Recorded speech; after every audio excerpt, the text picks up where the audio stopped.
क्या सचिन पायलट कांग्रेस आलाकमान की बातें अगर नहीं मानते तो राजस्थान में कांग्रेस का बेड़ा गर्क होने ही वाला था। ऐसा हम इसलिए कह रहे हैं क्योंकि राजस्थान के अंदर कांग्रेस के भीतर पिछले कई महीनों से सब कुछ ठीक नहीं चल रहा था। राजस्थान में पिछले दिनों जो कुछ भी हुआ वो किसी से छिपा नहीं। सचिन पायलट लगातार बीजेपी सरकार के भ्रष्टाचार की जांच की मांग कर रहे थे।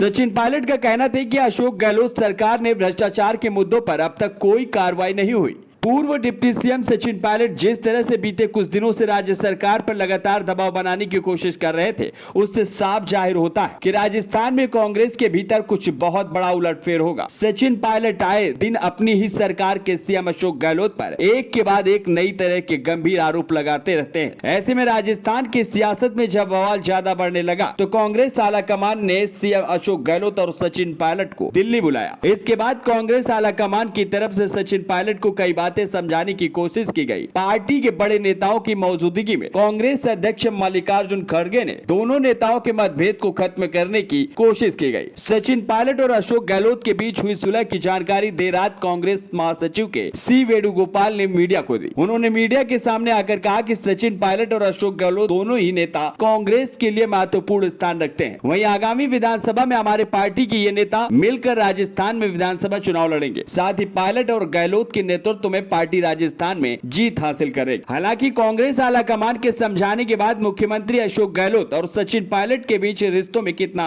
सुधार आएगा ये तो आने वाले दिनों में ही पता चल पाएगा। लेकिन उससे पहले हम आपको बताएंगे कि सचिन पायलट अगर अलग रास्ते पर चले जाते हैं तो राजस्थान में कांग्रेस का बहुत बड़ा नुकसान हो सकता था। इस बात का अंदाजा इससे लगाया जा सकता है कि जब सचिन पायलट को 2013 के चुनाव में कांग्रेस को मिली करारी हार के बाद राजस्थान के अध्यक्ष बनाकर दिल्ली से भेजे गए थे। इसके बाद पायलट राजस्थान में ही है। साथ ही कांग्रेस के अध्यक्ष पद पर रहते हुए सचिन पायलट ने पूर्व सीएम वसुंधरा राजे के गढ़ पूर्वी राजस्थान में काफी मजबूत पकड़ बना ली है। ऐसे में पूर्वी राजस्थान के 8 जिलों दौसा, करौली, भरतपुर, टोंक, जयपुर, अलवर, सवाई माधोपुर और धौलपुर में विधानसभा की कुल 58 सीटें हैं। 2013 के चुनाव में बीजेपी ने यहां शानदार परफॉर्मेंस करते हुए 44 सीटें जीती थी। लेकिन सचिन पायलट ने 2018 में सेंध लगाते हुए बीजेपी को 11 पर ही समेट दिया था। कांग्रेस को 2018 में पूर्वी राजस्थान में 44 सीटें मिली थी। वहीं सचिन पायलट के समर्थक अधिकांश विधायक इसी क्षेत्र से आते हैं। सचिन पायलट की अलग पार्टी बनाने से इन 58 सीटों पर बीजेपी वर्सेस सचिन पायलट के बीच मुकाबला